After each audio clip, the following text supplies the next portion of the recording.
तो नमस्कार साथियों, आशा करता हूँ आप अच्छे होंगे। आप अपना और अपनों का है वो ख्याल रख रहे होंगे। आज का जो हमारा चर्चा का विषय रहेगा वो रहेगा सीड पैलेटिंग टेक्नोलॉजी के बारे में।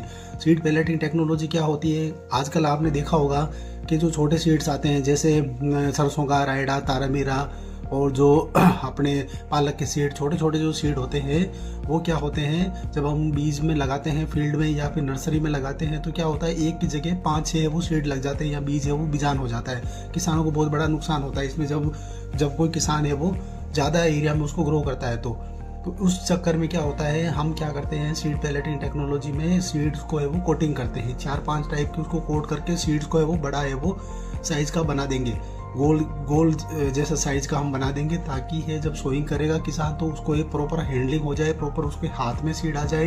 एक सीड का साइज जैसे छोटा है ना सरसों का, मटर के दाने के जितना उसको बड़ा बना देंगे।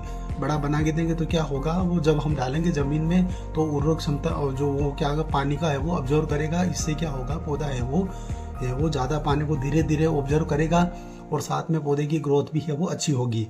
तो ये टेक्नोलॉजी बहुत यूज़फुल है। जो बीज है वो बहुत छोटे हैं, बहुत छोटे सीड होते हैं, उसको है वो साइज़ को बड़ा करने के लिए टेक्नोलॉजी बहुत यूज़ है। इसकी आपकी जानकारी के लिए बता दूं, इसमें जो 4 लेयरिंग लगाई जाती है। पहले लेयरिंग में हम लगाते हैं कि सीड्स को जस्ट एडेजिव, जो चिपकने वाले पदार्थ होते हैं जैसे gum arabic, ethyl methyl cellulose, methyl cellulose, उसका हम है वो सीड्स में वो कोटिंग करते हैं।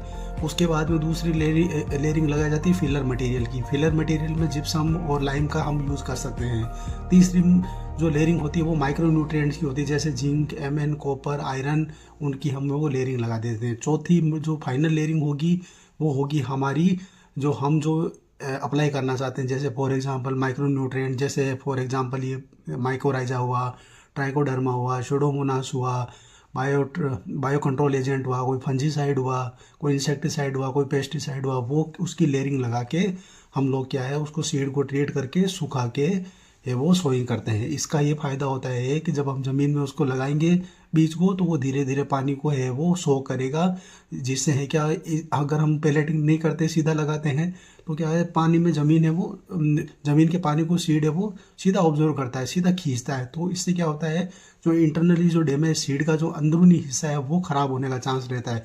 अगर आप ऐसा करोगे तो आपके सीड है वो, आपके बीज है वो बहुत ही ज़्यादा अंकुरण होंगे और आपको है वो ज़्यादा है वो उत्पादन बढ़ेगा, उत्पादकता भी आपकी बढ़ेगी।